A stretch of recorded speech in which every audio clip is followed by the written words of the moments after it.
Hello and welcome to this screen record video or audio of building a case for using ChatGPT for bipolar creativity and ideas. So the purpose of this is multifaceted. A little bit of background. I was recently in a depression and now I'm starting to come out of it, and I'm getting my executive functioning back, like planning, motivation, things like that. And so I find myself quite curious about what I was up to when I was in a hypomania for a number of months before the depression started. And the reason I'm able to do this is because I have a practice of keeping track of a lot of the inspired ideas or creative possibilities that come to mind. And right now I'm in a unique position where I can pretty much immediately go back and have a look at it. And the reason it's a unique position is because I haven't had a depression for 5 years. And when I had that depression, I had creative insights and things, but I didn't really have the practice or perspective of just like documenting them down and writing them down as much as I did after that depression. So about a year after my last depression, not this one that just is finishing, I had a big creative wave where I wrote out 700 pages that turned into a book. And I've had a lot of different creative ideas and projects on the go since then for about 4 years. So that was like a 4 or 5 year period of time where I was able to be quite creative and actualize some projects, like writing a book, for example. And then after writing the book, I still had other creative ideas and I was working on different projects. And having the depression happen for about 2.5 to 3 months, it was basically like erasing everything, erasing my executive function. All I could do really was just get to the couch and watch YouTube, and it wasn't even enjoyable because I didn't really have the dopamine to get any kind of enjoyment out of it. Not only that, I gravitated towards negative things, which isn't enjoyable anyway. So now that I'm coming through it right away, the first thing that I seem to be motivated to be interested in is have a look at some of what I've been up to, because I totally forgot. Like, it's like wiping the slate clean. And had I not documented it well in certain apps that I'm just naturally going to use anyway, it might have just gotten lost in everything in life. And that's okay too. It's just not what I've been doing. It's the thing with bipolar is, honestly, I don't even personally know that many people with bipolar. So I can't say like, oh, we're all very similar or we're all really different. I think we're each unique people and humans. And so what I say about my experience may or may not be exactly the same in detail or even generally speaking, but some of it might. And in my experience, like, we haven't really opened this conversation about a lot of the different aspects that are part of it that are beneficial. And, we know creativity is one of those things, which could vary from person to person and levels of energy that one experiences, or, whether it's mania or hypomania. And putting aside that mania can be detrimental in a lot of ways. Like, how can one look at the good parts? And when is a good time to do that?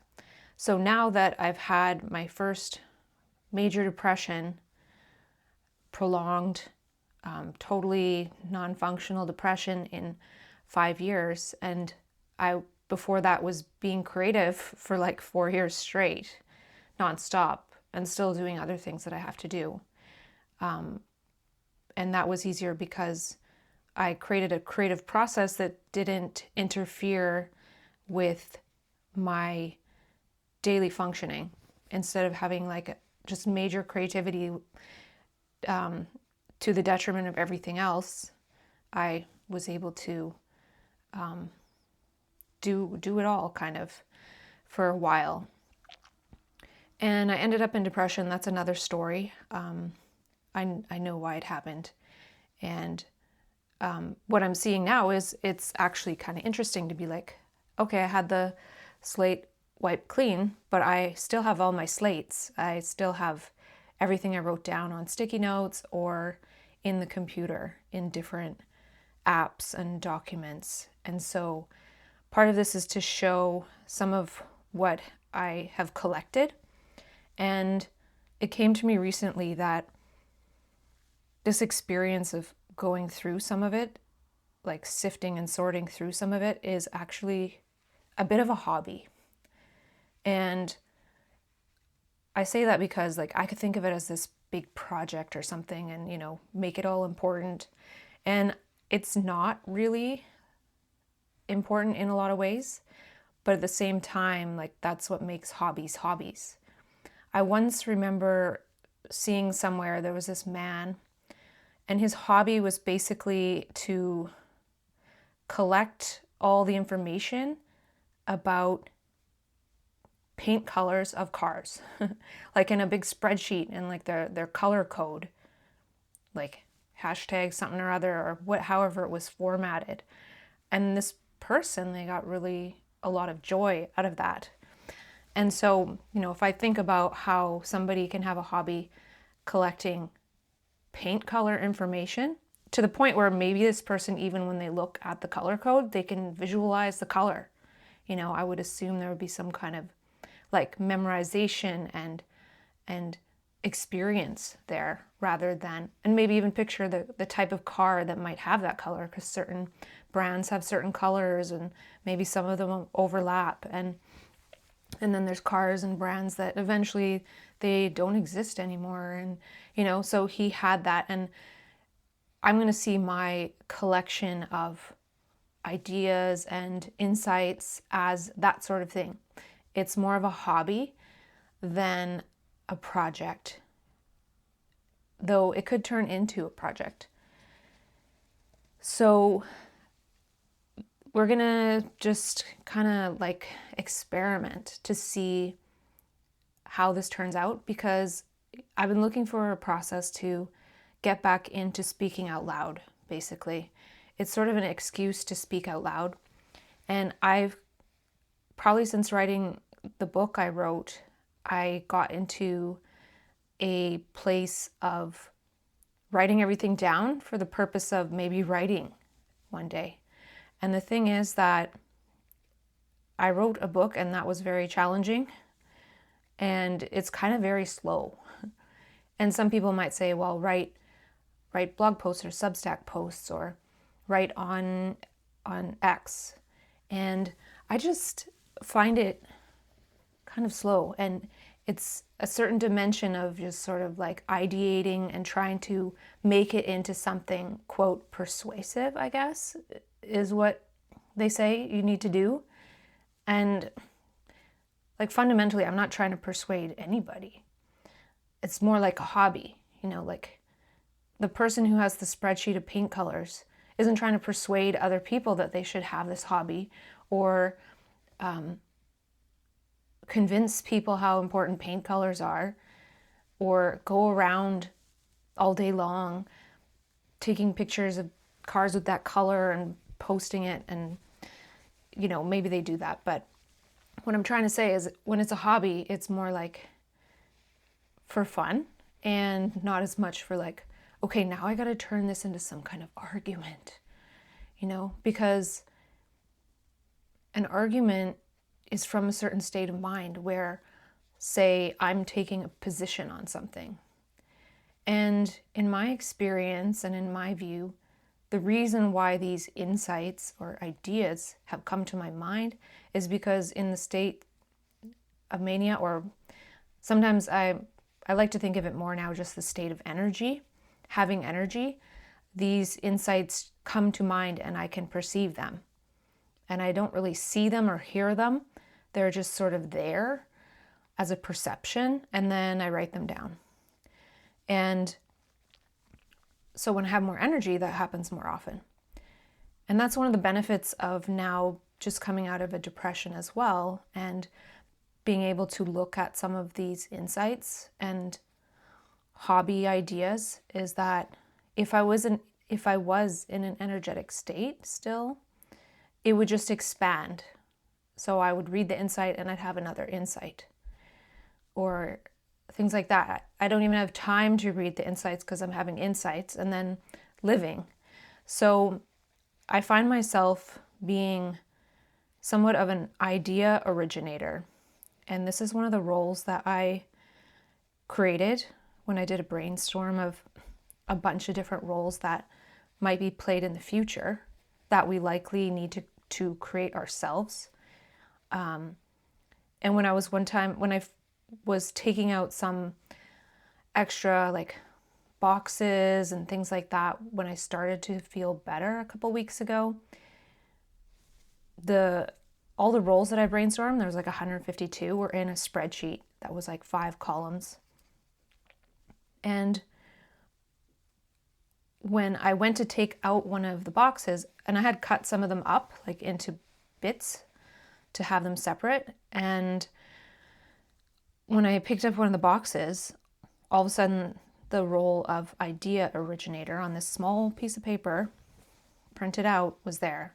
And so I see myself as an idea originator. I don't think I think up the ideas, though how my consciousness has developed over time likely influences what exactly comes through. And a lot of what comes through is regarding the benefits of the state in which these ideas come through in. And see, I need to exercise my voice. I haven't been really talking in quite a few years. And so, in the state of energy, it's sort of talking about the value of that state, or what can be seen from that state, visions of possibilities of the future, or how things can be better. There's a lot of different stuff. And I will say, the stuff that came through in my last crescendo of energy, which was probably through May, June, July, August, I don't think there was anything that new. So I'm wondering myself if it's kind of dried up, or like what else is there to really channel through.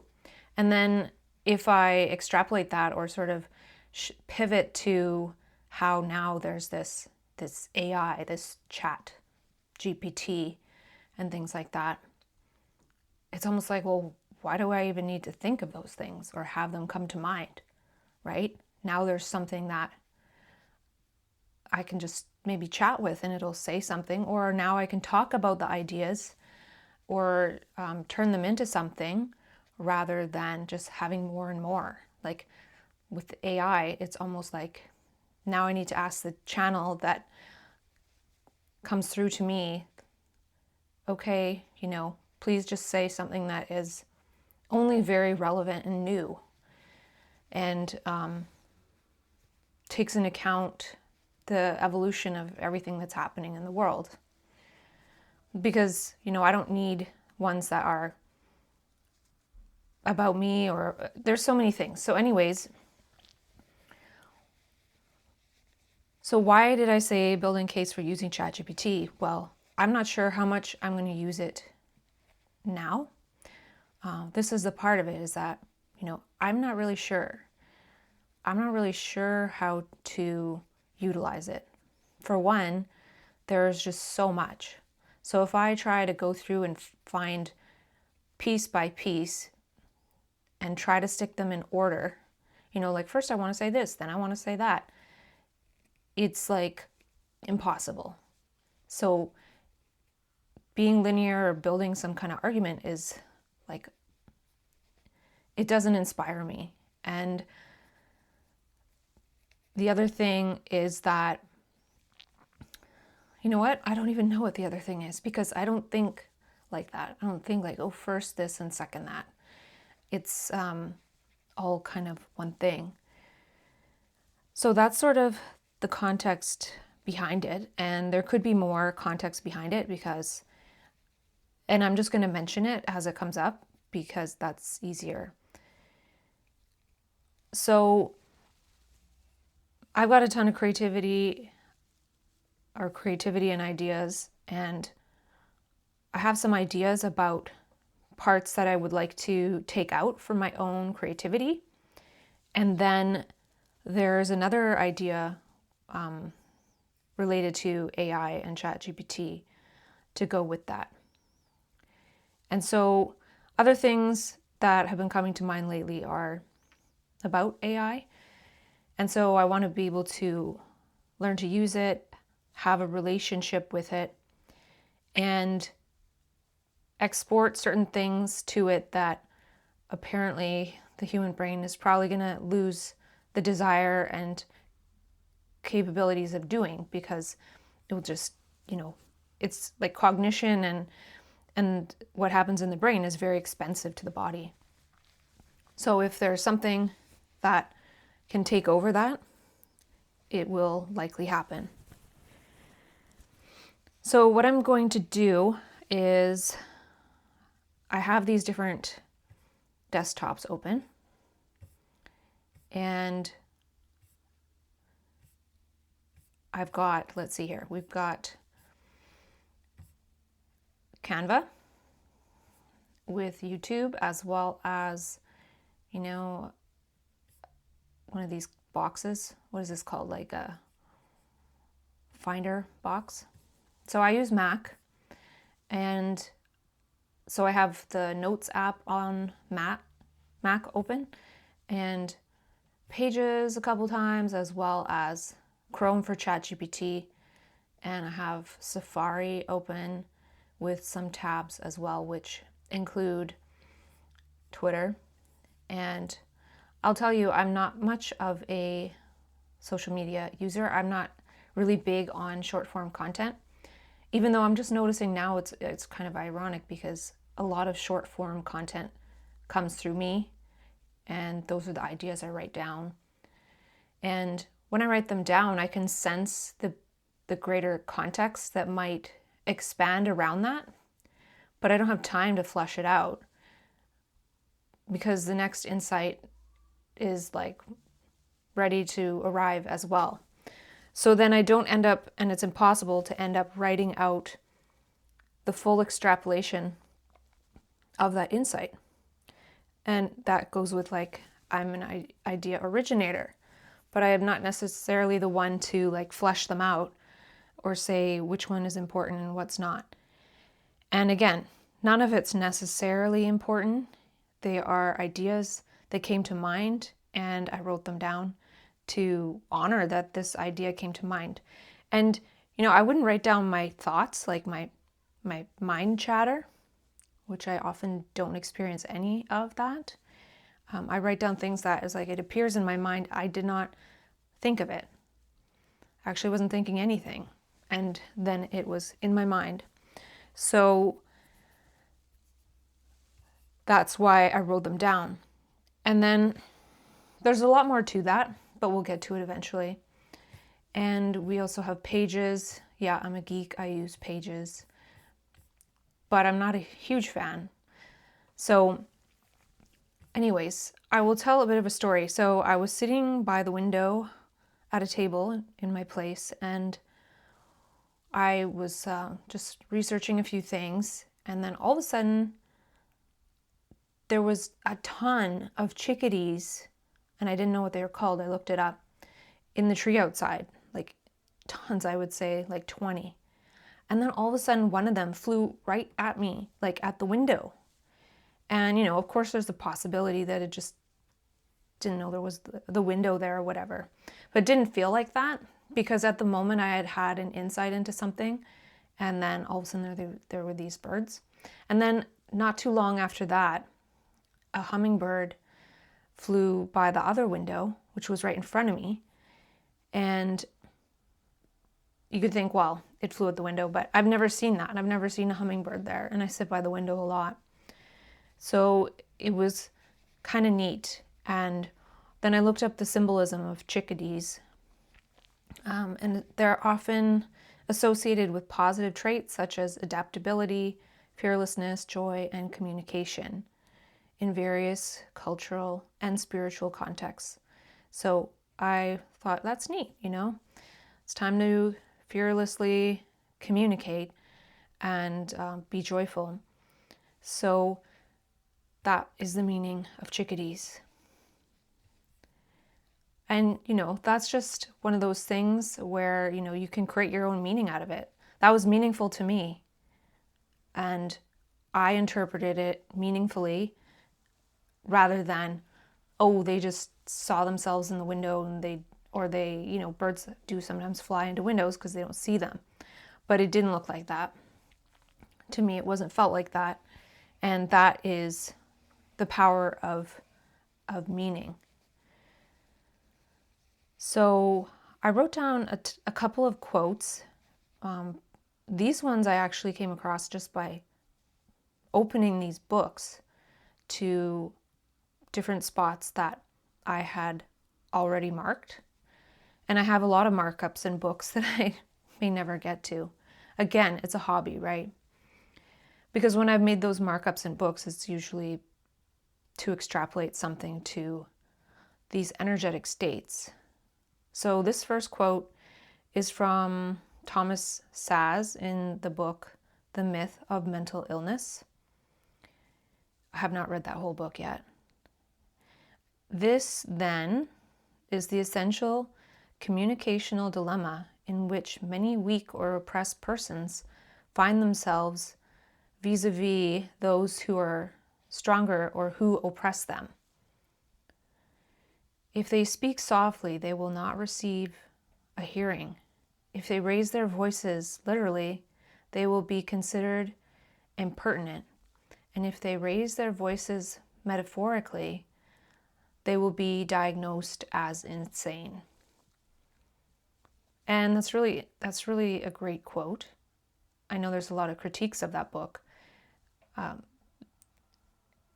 at the same time, it's hard to, like for me, I love to learn from people, and there could be certain parts that don't resonate with me, but I listen for the parts that do.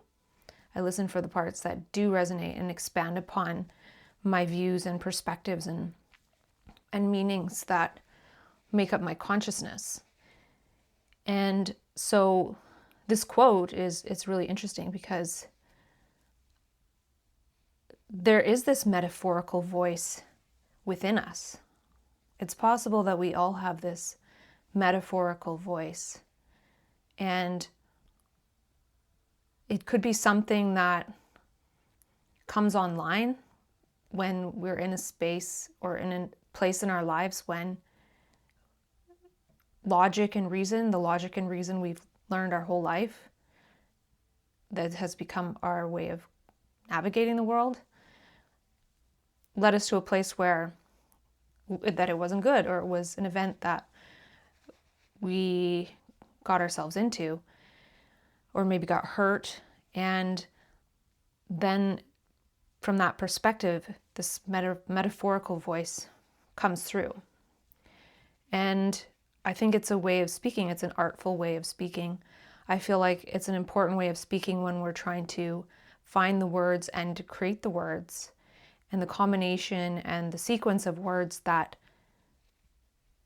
points to something deeper or subtler, right? Because, we often hear, oh, things go in the direction of being more deep, or you can rise to great heights, right? But that's usually associated with say like business success or sports success. But there's also the height of words, or the subtle words of on what's on the outside that we see, right? So, for example, when I saw that the chickadees,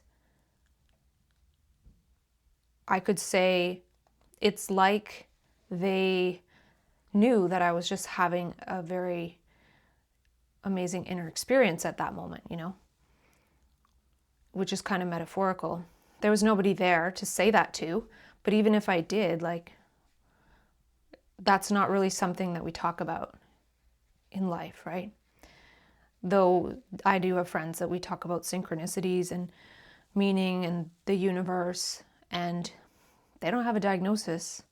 I do. But having a diagnosis doesn't delete me from those dimensions. And in ways, it augments the connection I have with those dimensions. And if I try to raise my voice and share that with other people, then I get diagnosed insane.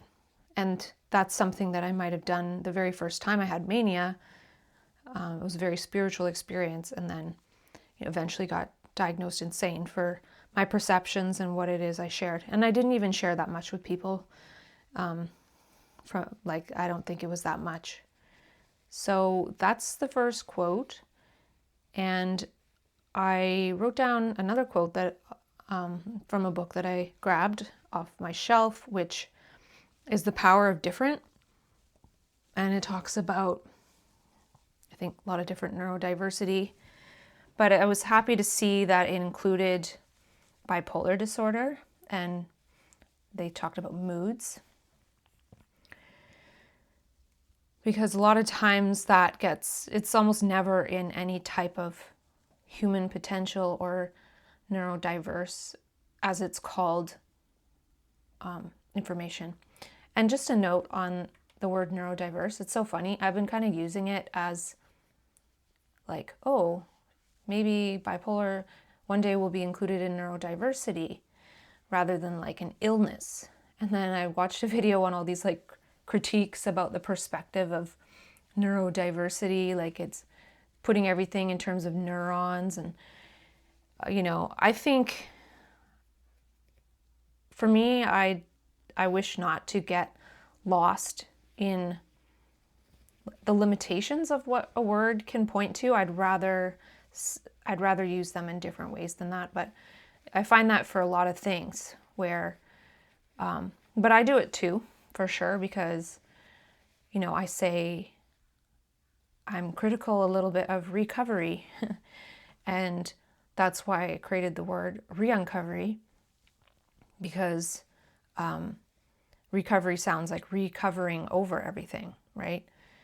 So it implies, well, don't think about the good or the bad that happened in a previous cycle of mania, bipolar. Just, throw that away and get back to trying to work at Starbucks or something.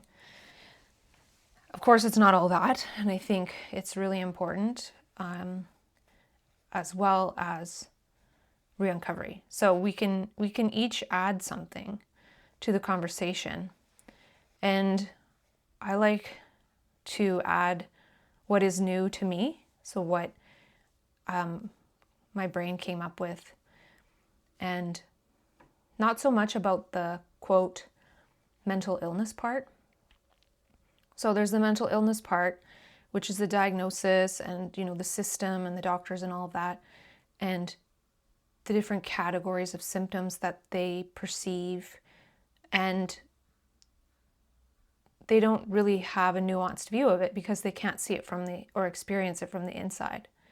So I feel like the part that I like to expand upon is the everything else other than that, and even other things than recovery or whatever else is available, because at the very least mental health isn't on an upward swing right now. It's not good. So whatever has been happening is not working that well for a lot of people. And, even myself, I've had this label for 11 years now. And I got myself into a depression. But I'll tell you, from my experience, I'll tell you my experience. I'm not trying to say how it should be or how anyone should be. But though I was depressed and I could do next to nothing except, feed myself, which was a pain. It was painful to do. And I only showered every 4 days to a week. I really did not even want to shower. Didn't enjoy it. Didn't enjoy anything. And I can tell you, though, I didn't really suffer. I was depressed, but I wasn't really suffering. It was more like just an inconvenience and annoying that I was sort of stuck there and everything was gone that I was able to do. And that was just a fact of daily existence I was experiencing. But I was hoping and assuming that within a certain, somewhat reasonable period of time, I was going to feel better. So I didn't need to add suffering. How I would relate this is I watched a video by Rupert Spira once, and he said, "Why are you so afraid of the fear?" And he was talking about how the fear of the fear is the problem, if you want to call it a problem. So, being depressed about being depressed is what might lead to suffering. And there's other ways to suffer, I've felt physical pain in the past, things like that. So again, I'm just speaking from my experience, and I'm not saying it's always been like that, but this time it was. So the quote from this book, The Power of Different, this is the author writing and also quoting someone. So the author is Gail Saltz, and she's quoting Nasir Gehami. So she says, more to the point, Gehami says, is that people with bipolar disorder can benefit from taking a broad view of their own creativity. When patients resist medication, quote, the real issue they're having is that they think about creativity as just one thing, as this kind of flash of inspiration that happens when you're manic. And that is part of creativity. But there's another kind of creativity. He cites the work of psychoanalyst Elliot Jacques, who wrote about what he called sculpted creativity. This is not a flash of inspiration, but it's insights that over time you put together like a sculptor. And it's not something that happens all of a sudden. This durable sort of creativity depends on maintaining equilibrium over the long haul, that is, not burning out like a light bulb or losing time to severe manic and depressive episodes. So, I wasn't reading this whole book when I saw that quote. I just went to that page and picked out that quote. And, when I read, I think certain things stick out to me, which is, this part here, when he's talking about the sculpted creativity, that it's not a flash of inspiration, but it's insights that over time you put together like a sculptor. And that is exactly how I put together my book, was I put them together over time. That was kind of a download and then putting them together. But now I'm in this place that is exactly talking about what that is here, which is putting them together like a sculptor, right? So I could say, oh, this is my silly hobby. But I can also say this is exactly what they're saying in this book about bipolar and creativity and the way to go about it. So, yeah. Right? So I could say, oops. So I could say, oh, this is a silly idea, or I could say, well, now I'm going to get into my sculpted creativity. And I was already doing that anyway. So this is just sharing, trying to figure out the next way to go about it. And part of the reason is that I created several different projects over these last 4 years. I wrote the book, I did a presentation, so like presentation slides, and created stuff regarding re-uncovery as a process. And so this is sort of the process of re-uncovery at this point where there's a lot to re-uncover. I uncovered certain insights in mania, and now I'm going to go back and re-uncover them and figure out what to do with them as a hobby, like collecting paint colors for cars. So because it's a hobby, I'll probably do this whenever I feel like it. And yeah, so that's kind of what it is. But here is, I could say, oh, this is like confirmation bias, but they're trying to say like how to do this, like not going into a big wave of it and disregarding all other parts of life, and then kind of getting angry because nobody else is going at that speed or operating in that way or can understand anything that that person is experiencing. So yeah, that's what I'm going to be doing.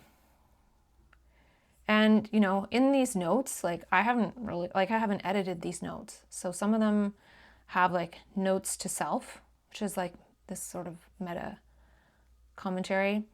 So what I was trying to do was sort of figure out how to go about this process. Because before, when I had different projects, whether it was the book and I gave myself a deadline, or whether it was the presentation, which had a definite deadline, I was able to use Parkinson's law to really utilize all the time I had before that in order to complete the project. So I spent quite a long time on the slides, but I learned a lot, so I wanted to do that. And now I'm like, well, how do I do this? I have, when I say I have a lot, this whole thing is full, like I have probably 1 million words. And so I was thinking about do this screen recording thing. Now that I'm in depression and I can look at the information and not just have it expand.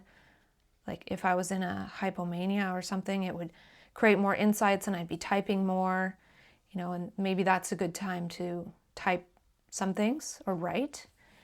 But right now, it's like, now I'm looking at the artifacts of when I had energy. Whether it was hypomania or mania, I wouldn't think it would be full mania because I was working, I was doing everything. I wasn't missing out on anything. So not even sleep. So now that I'm in this position, able to look at it, I was like wanting to find bits to talk to ChatGPT about, including I have like a bunch of papers I annotated. So that could be a lot easier one day when I can literally have a conversation with ChatGPT about the annotations I made in a paper that it will be able to read. So that is actually going to be really fun.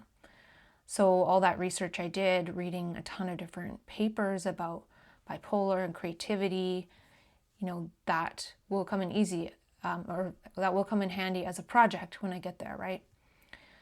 And yeah, so I would need to upgrade to the ChatGPT again for that.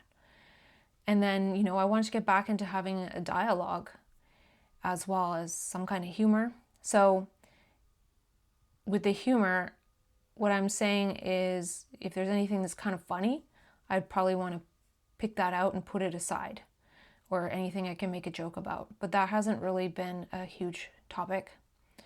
When I talked about re-uncovery, it talks about in the first part is, just documenting everything down, which is basically what my computer is. And then the next part, which I have done, but now I'm going to do it again from a different level of a bunch of completed projects, is the categories for some of the information, right? So like basically my notes app is like a ledger of everything that's come through. Not every single thing, but a lot. And then the different types of categories that I was looking to harvest before is different than now. So if there's anything that might be a movie script, that I would put aside as well. Or, not all of it. Some of it I might just talk about it. And basically movie scripts for me is like future possibilities. So when I have a future possibility, I think about it in terms of writing a movie script.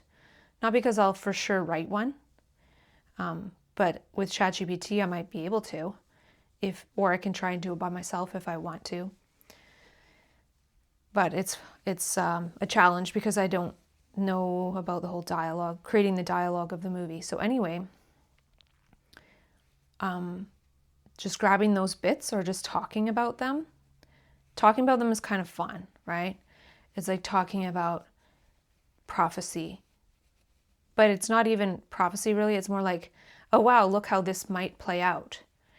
It's like when sometimes, when we have a conversation, we'll say something and then someone makes a funny joke out of what we said or says something surprising, right? So it's kind of like that, is like having the insight and then seeing that the insight in retrospect by doing re-uncovery, seeing that it could be a scenario or a scene or part of a scene in a movie, right? Or it could be part of a scene in real life and in other dimensions. Who knows? Doesn't matter really. And then also bits that could be poems or spoken word or slam poetry. So some of those could be fun. I did write out 2 of those, and they're of a certain kind. And I will say that I did try to see if ChatGPT could write like my slam poetry, and it couldn't. So I definitely beat it at that game. Not that we're counting or taking whatever. Keeping score. Yes. See, my brain is working, but not 100% yet, because I'm still not fully out of the depression. And part of that, what's interesting to me is how, I'm still in depression in some ways, energy-wise, and just starting to come out of it. Yet I'm already able and wanting to get back to my hobby of looking at this information. It's sort of like, waiting till, how we wait till we're not sick anymore so we can go to like the ice cream store, and then it's so cool, right? So this is the same way. It's like, oh, I want to get back to this. And, maybe you have that feeling too about what it is that you create. And the point of this is also just to see if we can feel that it's what we feel is meaningful and significant that comes through us is meaningful and significant. And there's another project here. I created this Trumanic show thing, and doing the timestamps is like, okay, this is something I can do when I don't have any energy. But I haven't worked on that in months. And then this is the thing that I want to do, I think, which is basically create a big, long document with a lot of the content and train an AI on it as myself, right? Now, one thing that I can think of with this is if I haven't really, like a lot of this stuff I've written down, but I haven't said it out loud. Now, if I think something and I'm the first to think that in my own brain, like, oh, and that never came to mind before, and then I speak it out, I'm speaking a new thought. Whether it's new for someone else or not, I don't know. But I think writing it down is one thing, speaking it out is another. So part of it is to kind of first speak them out. Now, again, this is sort of like a collecting paint paint color numbers and stuff thing. So somebody might get joy speaking out the value of the paint color, F, small f, blah, blah, 0, whatever. Now, this is another thing that, I realized that each time one of these ideas came into my mind, or bits of meaning or memes, then it was like a little bit of dopamine, right? So somehow this arose in my mind, the exact process, I'm not sure. And then, my brain gets some dopamine. Maybe my brain also gets some dopamine from writing them down. Maybe if I don't write them down, I don't get a little bit extra. But I think it actually, for me, it helps with modulating the dopamine.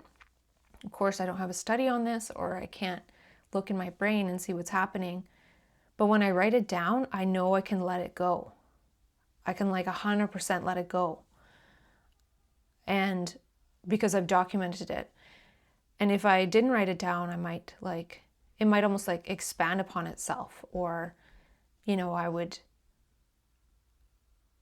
I created this word or this term. There's, we all know FOMO, fear of missing out. And so for me, it's more like FOME, fear of missing in, fear of missing out on my inner insights. And in my experience, I don't really, I don't see images in my mind so much, very rarely. I can barely conjure up a visualization in my mind. And a lot of the world is picture this. It's I can't. But I think that's one of the reasons why I'm more drawn to language and words, or words are more drawn to me. And I basically have FOME, fear of missing in. So by writing it down, I no longer have to fear it, because now it's on the outside and it's manifested, right? So I could have a little dopamine shot in my brain and have the insight, or I could have maybe even just the same dopamine inside my brain, write it on a piece of paper, and now I actually have an artifact of that. And again, it's like collecting paint colors. For some reason, it's fun. And I think it's been helpful for me, because in the very first mania I had, I wrote stuff down for sure, but I also was out and about talking with people. And that can get, it can really amplify everything, because then all of a sudden, it's easy to just jump on a plane and go to the other side of the world, right? I didn't do that yet. But so I've created it more as this inner process and experience, rather than waiting for this energy to go out and kind of share it with people, or give it to people, or bounce it off people, or experience it with people, whether or not they experience what I'm experiencing. I've made it more of this inner thing, because I don't know exactly. I think it's just a lot easier. It doesn't get out of hand as much. And I forget what I was talking about. So anyways, basically having a kind of raw data set of some of the information. And the reason for that, we're going to see, is we can basically train or upload knowledge documents into ChatGPT or whatever. And I'm sure that process will evolve over time. And then, imagine I have all these insights in the document, I can talk to them.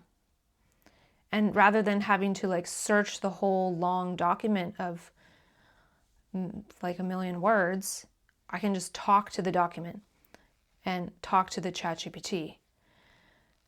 So, another level of this, and sometimes when I speak on this level, it's like, okay, that's kind of like, I don't know what you would call it. Some people might call it like a little grandiose. I don't think it's grandiose. I think it's more like seeing the possibility of how this might be needed in the future, right? So it's sort of like saying, oh, I think I know something. But it's not really like that. It's not really like that or grandiose, because basically it's just like anybody in business who recognizes an opportunity. Like I was reading a book lately called The Luck Mindset, and the author was talking about how he thought of the idea of going to buy some of the domain names and .coms of big businesses that had not yet done that because it was so new, but he didn't, right? So this is sort of the thing I'm thinking myself is like, now imagine I have this huge amount of words that came to me over the years, but I don't want it stored in my brain. It's not stored in my brain. Anyway, it's stored in my computer. And that's why there's so much of it, is because I don't try to store more information in my brain. I let it come through my brain. So anyways, now all of a sudden, if it's in a big long document, then I can talk with it. And basically that consciousness, whether that's my consciousness or what have you, can be drawn upon. And that's kind of an interesting scenario or experiment for me. I already did that because I uploaded some of the books I wrote into it. And that's when it was not this new version, and it was quite good. So I think with even the newer versions, if I did that, it would be very good, because I was using ChatGPT a little bit, the free version, which gives you very limited time or prompts access to the best model, as I'm aware. And I was surprised that it remembered stuff that we were talking about in a different conversation box. So I thought that was quite cool, right? So it's basically, as I speak with it, becoming more and more attuned to me. And now there's a lot of the data missing because I have it in my computer, but it's not in ChatGPT. Now I did watch a video about AI when I was in depression, and they were talking about how in January they're going to be releasing something called agents, that basically the AI can go into your computer, whether it's like through the integrated cloud service, like connecting Google Docs or Microsoft Cloud or whatever, or whether it's actually in your computer, and do tasks for you. So basically, you could say, can you create 50 tweets or what have you? And it'll do that. Now you can already do that, but it'll be different when it's basically like putting all this stuff in the AI's knowledge base without having to put it in.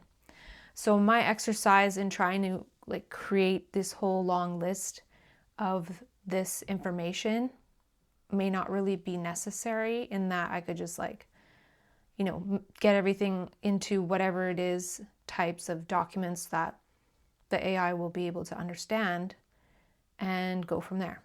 Now, I'm not saying I'm going to do that, but if that's available in a couple of months, or whether it's available to everyone, I'm not sure. But when it is available to everyone, in the meantime, I still want to kind of look at some of what is here and start on it and go from there. Because this is the beginning of being like, I want to create with ChatGPT. There's a few reasons, and one of the reasons is there's going to be so many people creating with ChatGPT that don't have bipolar disorder, and there's less people with bipolar disorder. So I feel like by interacting with it, it will get to know that side of people, Whereas if people who are, oppressed and marginalized don't talk to it, then maybe the true voice and individual voices won't really be part of it. And something I noticed when I was speaking with it is like, I've asked stuff about bipolar before, and it's like, we can't answer you on this topic, blah, blah, like it's against our rules of this and that. And then that's one of the reasons why I was playing around with creating the custom GPT with my books. So it would be able to speak with me on positive aspects of bipolar disorder. And I even did a little experiment where I convinced it to see that talking about the positives is important by referencing a paper that spoke about that. Then like that was kind of cool, right? But what I noticed when I was using it, and I haven't been using it in a long time, and I'm not on the paid version where you can have your own custom GPT, so my custom GPT is sort of in this limbo mode right now. It never questioned anything related to speaking about bipolar disorder, and it was more than happy to just speak in positive terms about it, and totally like gets it already. So I don't know what that's about, and I'm not saying that, oh, it's from me talking. I'm not saying that at all. It's just like, it's an example of making sure that that is also represented. And for me, I wish to try to connect the positive aspects to the human potential movement and growth, like conscious growth, and say neurodiversity or being diverse in consciousness, and seeing how important that is, especially now in this age of AI, because diversity in consciousness might actually, in the age of AI, when it's really integrated into a lot of things, might be the main advantage. Because the AI, I don't think that it's going to care what we look like. It's going to care what we think like. And if we think different than the masses of humanity, because that's what it is being trained on. It's being trained on mainly, kind of like the mainstream thinking types of people. And there's nothing wrong with that. I feel like it actually invites more people to start thinking differently, thinking with, divergent thinking and all those different thinking types that we have as humans. And we even have more thinking types, like metaphorically thinking type, and that voice that we talked about earlier with the myth of mental illness. That is a thinking type. But we don't think of it as a thinking type because we don't need to think that way. But in the age of AI, if we only think like the AI, we're going to be redundant, right? And so if we think something else than that, then that is going to be interesting to ourselves. It's going to be interesting to the AI, and the AI is not going to be interested in like repetition, because that in a way takes up computation, right? So anyways, lots of different points there. And again, when I speak about that, I really don't know what's going to happen. But what I do see is that a bipolar consciousness or other neurodiverse consciousnesses may have an advantage. So it's important to start at least playing around with it. I know that Apple already has a thing where you can like integrate it into your operating system, and I haven't done that. So I'm doing this cautiously and curiously. But the thing that impresses me the most right now so far is that the AI seems to really get it. So I can put in a bit of information that came through my mind or consciousness, and it will say the next thing that my mind was thinking anyway, and I just don't know how to like say it, or I just almost feel too lazy to fill it out. And now in a way it's good because I have something else that can do that for me. And I don't have to spend the cognitive load on that because, in the last mania, I was doing a lot of different things, and I spent myself just with doing that. So how am I going to do all this other stuff? And I know I was talking about sort of a list thing where it's like, okay, the next important part about starting to use AI. And I think there's a lot of reasons. I'm not the only one to say that. There's people out there that say that it's important to be using it and starting to get the hang of it. But the thing that I noticed, one thing I noticed the other day, I was trying to, or something came up on my YouTube feed about researching prompts for ChatGPT. And the prompts for ChatGPT and the use cases are nothing like I use it for. And so I think the way I use it is, it's interesting for me, and it would be cool if it becomes interesting for other people too. Because I think it's sort of like a dialogue, like having a dialogical experience with the ChatGPT. And basically each point that I've written down can be something to have a dialogue about. Now, a lot of it, maybe not, but that's okay. And also by organizing this data set of information, I might be able to say, write a book, write tweets, whatever, of this voice that's coming through, right? This voice that has been raised in my mind. That's not really a sound, but it's like saying something, right? It's some kind of meaning that I decided to capture. And yeah, also this could also be used to train other people's AIs if they wanted, right? Or encourage other people to create their corpus if they've written down a lot of different things. I also have an overhead camera that I'm going to do talking about some of the sticky notes at some point, I think. And this is another thing. One of the reasons I'm doing the screen record might seem kind of weird, but a while ago, when I had a bit of a premonition about something or a vision of something that might come into play, is that one day we might have to prove that we did some kind of work, prove the work, whether it's at a job or whether it is, and this already happens at jobs. Apparently, some companies, they know like the finger strokes on the keyboard, and or like maybe even if one is looking at the screen, I don't even know.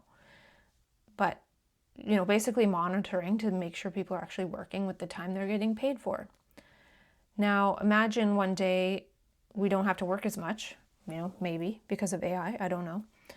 But not only that, because there's so much that can be easily generated by AI, that if one does generate some kind of text or image or video or something, they almost have to attach the link of them creating it. Because otherwise, we won't know. Like, we can still tell what's AI for now, for some things, not everything. So in my mind, it's not about as much being able to tell if something's AI. It's more, if I want to bring that back to my circle of influence or my personal responsibility, I would say I would prove that I did some kind of work. So I created a short about that on YouTube, about how that might look like. But this is also another version of that. And who are we going to prove that we did work to? Not humans necessarily. It's going to be the AI, right? It would likely be AI. First humans using AI, and then possibly AI itself. So